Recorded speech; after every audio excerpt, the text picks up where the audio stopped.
বিসমিল্লাহির রহমানির রহিম। সুপ্রিয় একাদশ ও দ্বাদশ শ্রেণীর শিক্ষার্থীবৃন্দ, আজকের এই ভার্চুয়াল অনলাইন ক্লাসে রাজধানী আইডিয়াল কলেজের সকলকে জানাই আন্তরিক শুভেচ্ছা এবং অভিনন্দন। আশা করি তোমরা যে যেখানে আছো আল্লাহ পাকের অশেষ রহমতে ভালো আছো। প্রিয় শিক্ষার্থী, আমরা ইতিমধ্যে আমাদের দ্বিতীয় সেমিস্টার পরীক্ষায় যে অধ্যায়গুলো বিদ্যমান সেগুলো সবগুলো শেষ করেছি একাডেমিক ক্যালেন্ডার অনুযায়ী। বিগত লাইভ ক্লাসে বলেছিলাম আমরা কিছু রিভিশন ক্লাস দিব, সেই সুবাদে আজকে তোমাদের সাথে আমি উপস্থিত হয়েছি হিসাব বিজ্ঞান প্রথম পত্র দ্বিতীয় অধ্যায় হিসাবের বই থেকে কিছু অঙ্ক সলভ করবো আজকে। সেটা হচ্ছে হিসাব বিজ্ঞান প্রথম পত্রের দ্বিতীয় অধ্যায় হিসাবের বই। এই চ্যাপ্টার অনেক বড়, তোমরা জানো। ইতিমধ্যে আমরা প্রথম সেমিস্টার পরীক্ষায় এই অধ্যায়টা ছিল, এই সেমিস্টার পরীক্ষায় এই অধ্যায়টা আছে। যেহেতু অনেক নিয়মের অঙ্ক, যে এখানে জাবেদা, খতিয়ান, লেনদেন, নগদান বইয়ের প্রকারভেদ, জাবেদার প্রকারভেদ ইত্যাদি অনেকগুলো বিদ্যমান। সেখান থেকে এই ট্রাম্প পরীক্ষায় আমি যেটা তোমাদেরকে দেব, বিগত ক্লাসে করেছিলাম প্রথম দিকে, অর্থাৎ প্রথম সেমিস্টার পরীক্ষার পরপরই এই অধ্যায় থেকে আরও কিছু অঙ্ক ইউটিউবে দিয়েছিলাম আমি। সেগুলো ছিল আমাদের জাবেদা, খতিয়ান রিলেটেড এই ধরনের অঙ্ক। কিন্তু আজকে আমি যে অঙ্কটা তোমাদেরকে করাবো, হিসাব বিজ্ঞান প্রথম পত্রের টেস্ট পেপার থেকে অঙ্ক সলভ করব। সেই জন্য আমি তোমাদের সাথে উপস্থিত হয়েছি হিসাব বিজ্ঞান প্রথম পত্র হিসাবের বই থেকে। আমি এখন যে অঙ্কটা সলভ করতে যাচ্ছি, তোমরা এখন আমার সাথে খাতা কলম নিয়ে বসো। পরবর্তী লাইভ ক্লাসে যার যেখানে সমস্যা হয় সেখান থেকে আমাকে বলবে, আমি সেখান থেকে ইনশাল্লাহ তোমাদের সমাধান দেব। তাহলে খাতা কলম ক্যালকুলেটর নিয়ে সবাই টেবিলে বসো, অঙ্কটা সলভ করবো। এখন আমি একটা টেস্ট পেপার নিয়ে বসছি, তোমরা ইতিমধ্যে দেখতে পাচ্ছ ডিসপ্লে স্ক্রিনে দেখতে পাচ্ছ আমি একটা টেস্ট পেপার খুলেছি। গত বছরের টেস্ট পেপার, কিন্তু 2019 সালে অঙ্কটা তোমাদের আসছে ঢাকা বোর্ডে। তোমরা তোমাদের হিসাব বিজ্ঞান প্রথম পত্র বইয়ের শেষের দিকে আসতে হবে। আমি পৃষ্ঠা নম্বর বলতে পারতেছি না, যেহেতু আমার কাছে টেস্ট পেপার তোমাদের কাছে হচ্ছে মেন বই।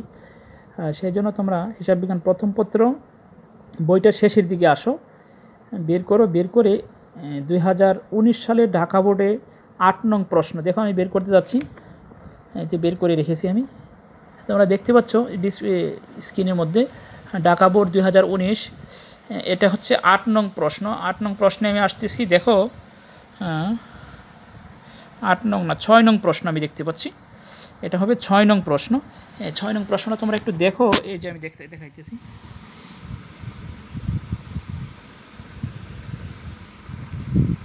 তোমরা ইতিমধ্যে দেখতে পাচ্ছ আমি অঙ্কটা বের করেছি। এই যে দেখতে পাচ্ছি 6 নং প্রশ্ন। এটা হচ্ছে হিসাবের বই অধ্যায় থেকে আসছে। আমি দেখতে পাচ্ছি এখানে 6 নং প্রশ্ন। 6-এর লেখা আছে অঙ্কটার মধ্যে, আমি দেখতে পাচ্ছি মিস্টার রহিম 2018 সালে 1 জানুয়ারি তারিখে নগদ 1 লক্ষ টাকা, 20,000 টাকার পণ্য, 10,000 টাকার আসবাবপত্র নিয়ে ব্যবসায় আরম্ভ করেন। উক্ত মাসে তার অন্যান্য লেনদেনগুলো ছিল নিম্নরূপ।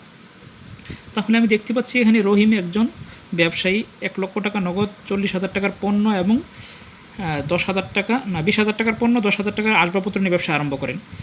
কিন্তু পরবর্তী আরও কিছু চলতি মাসের লেনদেন সম্পন্ন হয়েছে। যেমন আমি দেখতে পাচ্ছি 4 তারিখে ব্যাংকে জমা দেওয়া হলো 20,000 টাকা, কারবারের জন্য একটি কম্পিউটার ক্রয় 40,000 টাকা। তারপর এই বিষয়ে লেনদেনগুলো শেষ। তো পরে বিষয়ে আসি, দেখো পরে বিষয়ে আমি দেখতে পাচ্ছি এখানে এসে 10 তারিখে লেখা আছে ব্যাংক থেকে ঋণ নেওয়া হলো 50,000 টাকা, রবিনের নিকট হতে পণ্য ক্রয় 42,000 টাকা এবং নগদে বিক্রয় কত টাকা, 70,000 টাকা। অফিস সরঞ্জামের অবচয় 3,000 টাকা ধার্য করতে হবে। প্রাপ্য নোটের মাধ্যমে বিক্রয় 10,000 টাকার, সুদসহ ব্যাংক ঋণ পরিশোধ 12,000 টাকা, মানে সুদসহ ব্যাংক ঋণ পরিশোধ 12,000 টাকা। এর মধ্যে সুদ হচ্ছে 2,000 টাকা। ব্যাংক থেকে উত্তোলন করা হলো 8,000 টাকা। এবার আমাকে কি বলেছে, ক নম্বরে বলেছে যে সমস্ত দফা নগদান বইয়ে লিপিবদ্ধ হবে না তার মোট পরিমাণ নির্ণয় করো। এখন আমার কোশ্চেনটা হচ্ছে, আমরা নগদান বই নিয়ে ইতিমধ্যে প্রথম সেমিস্টার পরীক্ষায় বেশ কিছু অঙ্ক করেছিলাম। আজকেও আবার বলি, যেহেতু নগদান বই করতে যাচ্ছি, নগদান বইয়ের মধ্যে আমরা কিছু জাবেদা দেখতে পাবো, খতিয়ানও দেখতে পাবো, কারণ এটা হিসাবের বই চ্যাপ্টারের একটি অংশ। তাহলে আমি দেখতে পাচ্ছি এখানে নগদান বই বলতে আমরা কী বুঝি, শুধু নগদ আদান প্রদান, নগদ প্রাপ্তি এবং নগদ প্রদান থাকবে। সেটা নগদে হতে পারে, চেকের মাধ্যমেও হতে পারে। কিন্তু এই নগদ এবং ব্যাংক রিলেটেড সম্পর্কিত লেনদেন ব্যতীত অন্য কোনো লেনদেন নগদান বইয়ে আসবে না, আমরা এটা জানি। তারপর আজকে বলে নিলাম নগদান বইয়ে শুধু নগদ প্রাপ্তি, নগদ প্রদান সম্পর্কিত লেনদেনগুলো আসবে। যাই হোক, আমরা এখন কি আসবে না সেগুলো নিয়ে একটু কথা বলি। ক নম্বরে কি বলেছে, নগদান বই আসবে না এমন লেনদেন। আমরা একটু প্রথম পৃষ্ঠা থেকে আসি। দেখো এখানে কি বলেছে, আমি দেখতে পাচ্ছি এখানে পৃষ্ঠায় যে লেখা আছে মিস্টার রহিম নগদ 1,00,000 টাকা 20,000 টাকার পণ্য থাকলে আমরা কি বলে থাকি, পণ্য হচ্ছে ক্রয়।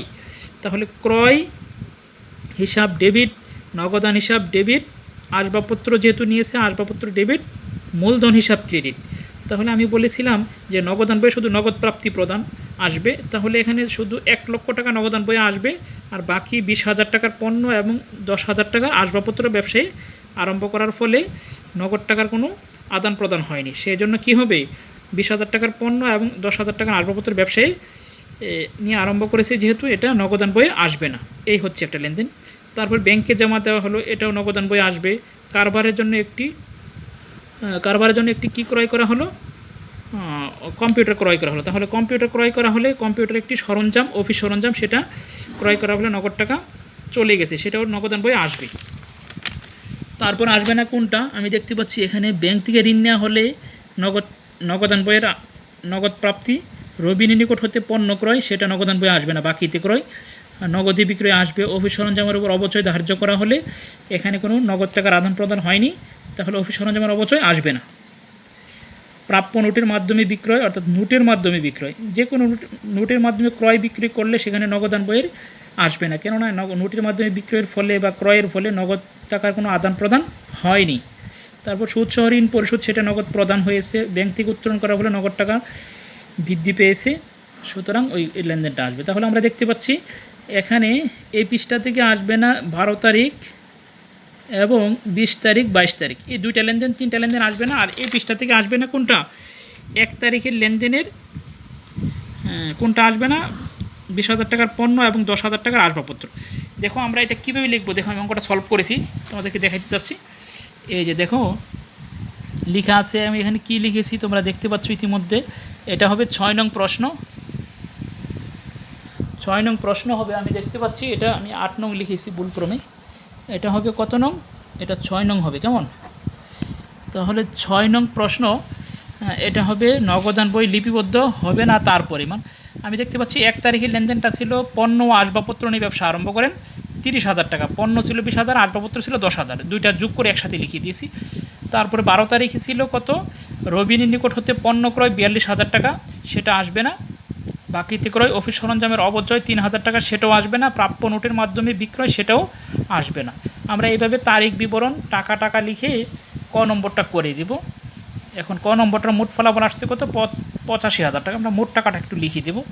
এবার আসতেছি, দেখো এভাবে ক নম্বরটা যে আমরা করব, করার পরে আমরা মোট শব্দটা লিখিয়ে দেব, কত টাকা নগদান বইয়ে আসবে না, অর্থাৎ অনগদ লেনদেন বা বাকি লেনদেন এগুলো নগদান বইয়ে আসবে না। তোমরা এইভাবে অঙ্কটা ক নম্বরটা আমার সাথে করবে। তারপরে আমাদের অ্যাকাউন্টিংয়ের যে একটা গ্রুপ খুলেছি, ওই গ্রুপে অঙ্কটা সলভ করে আবার আমাকে দেখাবে, নাম রোল আইডি সহ আমাকে দেখাবে। পরবর্তী আমি সেখান থেকে তোমাদের একটা সিটি মার্কের ব্যবস্থা করব। এবার খ নম্বরে আসি। দেখো খ নম্বরে কী বলেছে, খ নম্বরে বলেছে 12, 20, 22 এবং 25 তারিখের লেনদেনগুলো জাবেদা করো। তাহলে আমি দেখতে পাচ্ছি 12 তারিখের লেনদেনটা কি বলেছে, দেখো 12 তারিখের লেনদেনটা বলেছে, তোমরা যদিও ডিসপ্লেতে অঙ্কটা দেখতে পাচ্ছ প্রশ্নটা, কিন্তু তোমরা কি করবে, সেখানে তোমাদের বইটা খুলবে, তারপর অঙ্কের সমাধানটা দেখবে, তাতে তোমাদের সুবিধা হবে। আমি তোমাদের সুবিধাতে এখানে অঙ্কটা লাইভে, অর্থাৎ রেকর্ড ক্লাসে অঙ্কটা ভিডিও সহ দেখাচ্ছি, যেহেতু আমার হাতে এই মুহূর্তে হোয়াইট বোর্ড নেই, আর সেই জন্য খাতায় করে তোমাদেরকে অঙ্কটা দেখাচ্ছি।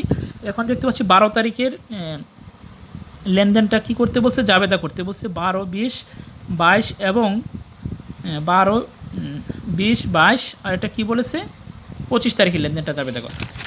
তাহলে 12 তারিখের লেনদেনটা জাবেদা কী করতে বলছে, 12 তারিখে বলছে রবিনের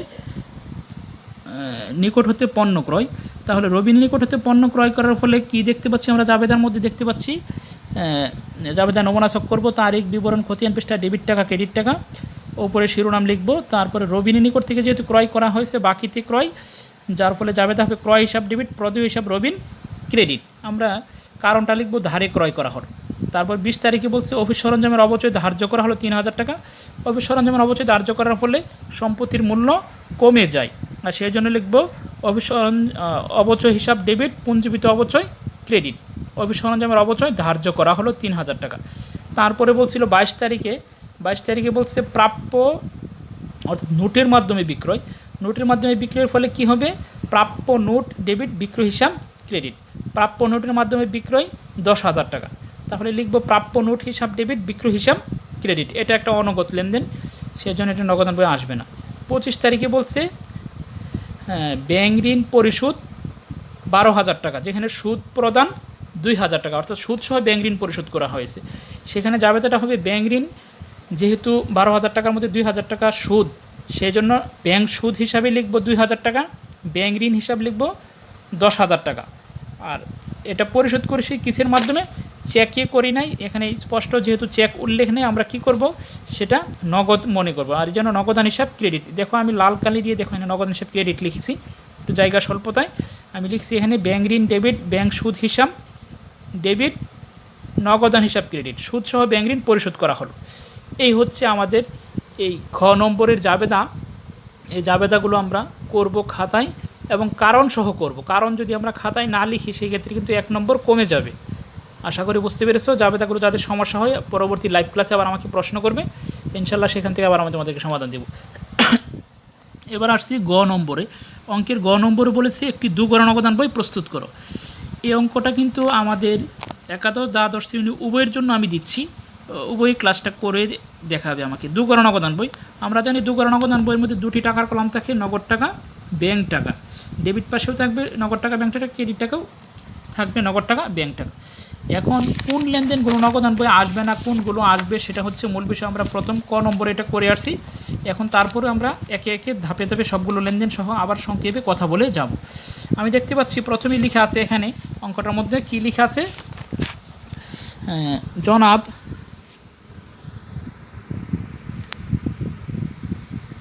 লেখা আছে মিস্টার রহিম।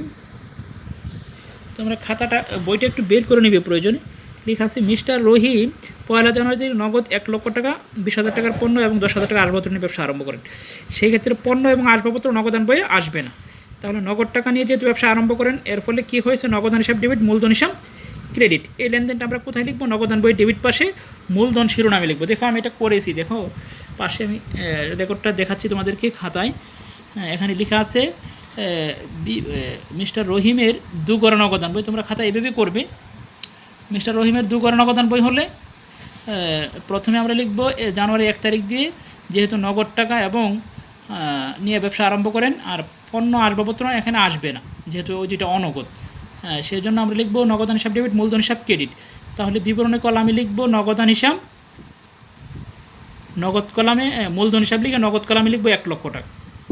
ঠিক তারপরের অপশনটা হচ্ছে আমাদের দেখতে পাচ্ছি 4 তারিখ। 4 তারিখে ব্যাংকে জমা দেওয়া হলো। তাহলে ব্যাংকে জমা দিলে কত টাকা দিয়েছি? 20,000 টাকা। ব্যাংকে জমার ফলে কি হয়? ব্যাংকে জমা দেওয়ার ফলে নগদ টাকা কমে যায়, ব্যাংকের টাকা বৃদ্ধি পায়। সেই জন্য হবে ব্যাংক হিসাব ডেবিট, নগদান হিসাব ক্রেডিট। তাহলে আমি দেখতে পাচ্ছি এখানে প্রথমে 4 তারিখ দিয়ে ব্যাংক হিসাব ডেবিট পাশে লিখব। তাহলে বিবরণের কলামে লিখব নগদান হিসাব, আর খতিয়ান পি করে কী লিখতে হয়? সি লিখতে হয়। তোমরা জানো ইতিমধ্যে, এটা আমরা আগে করেছি। তাহলে ব্যাংক হিসাব ডেবিট, ব্যাংক কলামে 20,000 টাকা। তারপরে ক্রেডিট পাশে আবার কী লিখব? ব্যাংক হিসাব ক্রেডিট পাশে ব্যাংক হিসাব লিখব, দিয়ে খতিয়ান করে সি লিখে নগদ কলামে লিখব কত? 20,000 টাকা। আশা করি তোমরা দেখতে পাচ্ছ। তারপরে সমস্যা হলে তো আমি আসি, ইনশাল্লাহ সমাধান দিব। তাহলে এখানে দেখতে পাচ্ছি আমি যে ব্যাংক হিসাব খতিয়ানে করেছি 20,000 টাকা। তারপরে যে লেনদেনটা সেটা হচ্ছে 8 তারিখে। 8 তারিখে বলছে কারবারের জন্য একটি কম্পিউটার ক্রয়। কম্পিউটার ক্রয় বা কারবারের জন্য কোনো তোমার স্টেপলার, পাঞ্চ মেশিন, এগুলো ক্রয় করলে কি হয়? অফিস সরঞ্জাম হয়। তাহলে অফিস সরঞ্জাম যদি ক্রয় করা হয় তাহলে কি হয়? জাবেদাটা হয় কম্পিউটার তো একটা অফিস সরঞ্জাম। তাহলে অফিস সরঞ্জাম ডেবিট, নগদান হিসাব ক্রেডিট। আর এই জন্য এটা ক্রেডিট পাশে অফিস সরঞ্জাম শিরোনাম দিয়ে কোথায় লিখছি? অফিস সরঞ্জাম শিরোনাম দিয়ে আমি লিখছি 40,000 টাকা ডেবিট, ক্রেডিট পাশে নগদ কলামে। অফিস সরঞ্জাম ক্রয় করার ফলে নগদ টাকা চলে যায়, আর জন্য অফিস সরঞ্জাম হিসাব দিয়ে কোথায় লিখছি? ব্যাংক কলামে না লিখে এটা নগদ কলামে লিখছি, যেহেতু এটা নগদে ক্রয় করা হয়েছে। তারপরে দেখতে পাচ্ছি আমি 10 তারিখে একটা লেনদেন। 10 তারিখে কি বলেছে? ব্যাংক থেকে ঋণ নেওয়া হলো 50,000 টাকা। তাহলে ব্যাংক থেকে ঋণ নেওয়ার ফলে নগদ টাকা বৃদ্ধি পাবে, সেই জন্য নগদান হিসাব ডেবিট, ব্যাংক ঋণ ক্রেডিট। আমি দেখো ডেবিট পাশে লিখেছি, তোমরা দেখতে পাচ্ছ ডিসপ্লেতে ইতিমধ্যে যে 10 তারিখে নগদান হিসাব, যেহেতু ডেবিট ব্যাঙ্ক নগদ টাকা বৃদ্ধি পাবে সেই জন্য ব্যাঙ্ক ঋণ ডেবিট নগদান হিসাব, নগদান হিসাব ডেবিট, ব্যাঙ্ক ঋণ ক্রেডিট, ডেবিট পাশে 10 তারিখ দিয়ে নগদ কলামে লিখেছি। তারপরে দেখতে পাচ্ছি আমি 12 তারিখের লেনদেনটা আসবে না। 14 তারিখ দেখতে পাচ্ছি নগদে বিক্রয়, 12 তারিখ আসবে না কেন, এটা বাকিতে ক্রয়, এই জন্য 12 তারিখের লেনদেনটা আসবে না। 14 তারিখ দেখতে পাচ্ছি নগদে বিক্রয়, নগদে বিক্রয়ের ফলে কি হয়, নগদ টাকা বৃদ্ধি পায়, আর এই জন্য 14 তারিখ দিয়ে দেখো বিক্রয় হিসাব লিখে নগদ কলামে 70,000 টাকা লিখছি। তোমরা ইতিমধ্যে দেখতে পাচ্ছ ডিসপ্লেতে 70,000 টাকা লিখেছি। 14 তারিখের পরে আমরা দেখতে পাচ্ছি 25 তারিখ, 22 তারিখ একটা দেখতে পাচ্ছি, সেটা হচ্ছে নোটের মাধ্যমে বিক্রয়। এটা ইতিমধ্যে ক নম্বরে আমরা করেছি, নোটের মাধ্যমে বিক্রি করলে কি হয়, প্রাপ্য নোট ডেবিট, বিক্রয় হিসাব ক্রেডিট, এই লেনদেনটা নগদান বইয়ে আসবে না। তারপরে হচ্ছে 25 তারিখ সুদসহ ব্যাঙ্ক ঋণ পরিশোধ 12,000 টাকা, যেখানে সুদ হচ্ছে 2,000 টাকা। তাহলে সুদসহ যেহেতু পরিশোধ করে হয়েছে 12,000 টাকা, সুদ হচ্ছে কত, 2,000 টাকা। আমরা লিখব ব্যাঙ্ক ঋণ ডেবিট, ঋণের সুদ ডেবিট, নগদান হিসাব ক্রেডিট, আমরা জাবেদার মধ্যে এটা বলেছি। তাহলে নগদান হিসাব যেহেতু ক্রেডিট, ক্রেডিট পাশে লিখতে হবে। ব্যাঙ্ক ঋণ লিখব 10,000 টাকা 25 তারিখ দিয়ে, আবার দ্বিতীয়ত একই লেনদেন 25 তারিখ দিয়ে কী লিখব, ঋণের সুদ 2,000 টাকা। তোমরা দেখতে পাচ্ছ আমি দুইটা লেনদেন দুইভাবে নিচে লিখছি, প্রথমে লিখছি ব্যাঙ্ক ঋণ, তারপর লিখছি ঋণের সুদ 10,000 টাকা 2,000 টাকা, যেহেতু সুদ 2,000 টাকা, সুদের টাকাটা আলাদা লিখতে হবে। এবার আসছি 30 তারিখে, ব্যাঙ্ক থেকে উত্তোলন করা হলো 8,000 টাকা।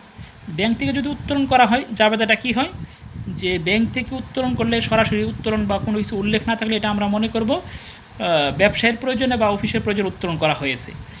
তাহলে আমরা এটা করব নগদান হিসাব ডেবিট, ব্যাঙ্ক হিসাব ক্রেডিট, এটাও একটা কন্ট্রাএন্ট্রি দাখিলা। আমরা 30 তারিখ এখানে লিখছি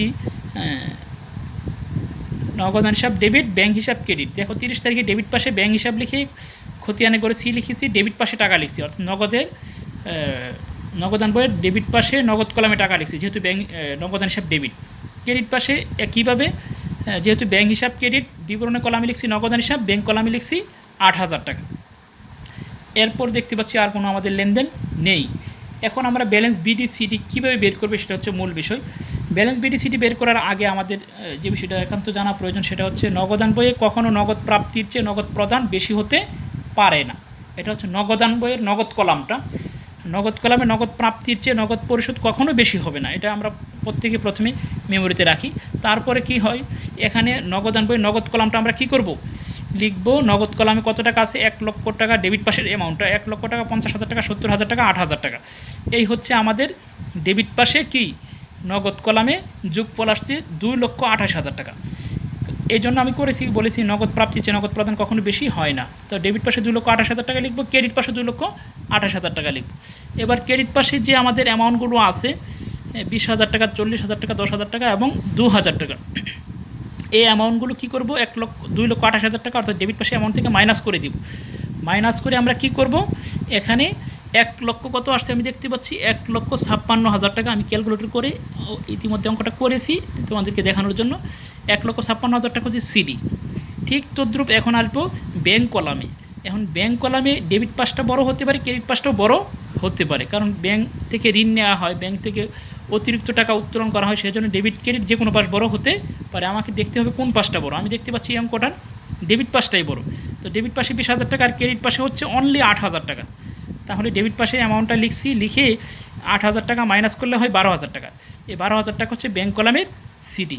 এখন এই যে বিডি সিডি বের করেছি, সিডিটা বের করেছি, আমরা এখন যে কাজটা করতে হবে, এটা ক্লোজ করে এটা পরবর্তী মাসে আবার কি করতে হবে, ট্রান্সফার করতে হবে। দেখো আমি ট্রান্সফার করে দিচ্ছি। ট্রান্সফার করতে গিয়ে আমরা সিডি ব্যালেন্সটাকে বিডি ব্যালেন্স হিসেবে পরবর্তী মাসে নিতে হবে, অর্থাৎ জানুয়ারির পরে ফেব্রুয়ারিতে 1 তারিখে নিব। কেমন, ফেব্রুয়ারি 1 তারিখে লিখব ব্যালেন্স বিডি কত টাকা হবে, 2 লক্ষ। এখানে কত টাকা আমরা পেয়েছি 1,56,000 টাকা আর হচ্ছে 12,000 টাকা। নগদ কলামে 1,56,000 টাকা আর ব্যাঙ্ক কলামে 12,000 টাকা। আশা করি দেখতে পাচ্ছ তোমরা। এটা আমরা পরবর্তী বছরে গিয়ে কি করব, ট্রান্সফার করে দেবো, অর্থাৎ পরবর্তী মাসের জন্য এটা বিডি ব্যালেন্স হিসাবে লিখব। কারণ সিডি ব্যালেন্সটা নগদান বই বলি আর খতিয়ান বলি, পরবর্তী মাসে কিংবা পরবর্তী বছরের জন্য বিডি ব্যালেন্স হিসেবে লিখতে হবে। এই জন্য আমরা এটা বিডি ব্যালেন্স হিসেবে লিখিয়ে দিয়েছি। এই নগদান বইয়ের নগদ প্রাপ্তি, নগদ প্রদান জাবেদা কিংবা 2 গড়া 3 গড়া নগদান বই, এগুলো কিন্তু ইতিমধ্যে তোমাদেরকে আমি প্রথম সেমিস্টারে করে দিয়েছিলাম। সেই জন্য আবারও এগুলো, যেহেতু এই অধ্যায় থেকে অঙ্ক আসবে, যেহেতু এই ট্রাম পরীক্ষায় অর্থাৎ প্রথম বর্ষের দ্বিতীয় সেমিস্টার পরীক্ষা কিংবা ফাইনাল পরীক্ষা বলতে পারি সেটা আমরা, এই পরীক্ষা যেহেতু এই অধ্যায় থেকে অঙ্ক আসবে আমাদের একাডেমিক ক্যালেন্ডারে আসে, সেই জন্য আজকে একটি ভিন্ন রকম অঙ্ক তোমাদেরকে দিয়েছি। এই অঙ্কটা, এরকম অঙ্ক তোমাদের পরীক্ষায় কিন্তু আসবে, তোমরা অঙ্কটা একটু সতর্কভাবে করবে, তারপরে যেখানে সমস্যা হয় আমি তো আছি ইনশাল্লাহ সমাধান দেব। আমরা ইতিমধ্যে এই নগদান বই 2 গড়া 3 গড়া নগদান বই করেছি। পরবর্তী ক্লাসে আমি একটা 3 গড়া নগদান বই করানোর চেষ্টা করব। পাশাপাশি নগদ প্রাপ্তি, নগদ প্রদান জাবেদা, এগুলো কিন্তু আমাদের জাবেদার অন্তর্ভুক্ত একটি অধ্যায়ের একটি অন্তর্ভুক্ত অংশ। সেই জন্য এই অধ্যায় থেকে আমাদের কি প্রাপ্তি প্রদান জাবেদা আসতে পারে, সাধারণ জাবেদা আসতে পারে, 2 গড়া 3 গড়া নগদান বইও আসতে পারে। এগুলো কিন্তু আমি ইতিমধ্যে অনেকবারই তোমাদেরকে করেছি। তোমরা পরবর্তী লাইভ ক্লাসে আমার সাথে থাকবে, সেখানে এই নগদ প্রাপ্তি, নগদ প্রদান জাবেদা নিয়ে তোমাদের সাথে একটু কথা বলবো। কারণ নগদ প্রাপ্তি, নগদ প্রদান থেকে আমি তোমাদের অঙ্ক দিব এই পরীক্ষায়, আশা করি। পরীক্ষা যেহেতু নিকটে, কলেজ খুলবে কিনা সেটা আমরা এখন অনিশ্চিত। যদি খুলে তাহলে তো ভালো কলেজে আসতে পারবো সবাই। তো ঠিক আছে সবাই, তোমরা একাদশ দ্বাদশ শ্রেণীর সবাই ভালো থাকো ছাত্রছাত্রীবৃন্দ। আমরা পরবর্তী ক্লাসে তোমাদের সাথে আবার সাক্ষাৎ করব, দেখা হবে। লাইভ ক্লাসে সবাই জয়েন করবে। সে পর্যন্ত সবাই ভালো থাকো। যার যে সমস্যা আমাকে লাইভে বলবে। ভালো থাকো সবাই, আল্লাহ হাফেজ।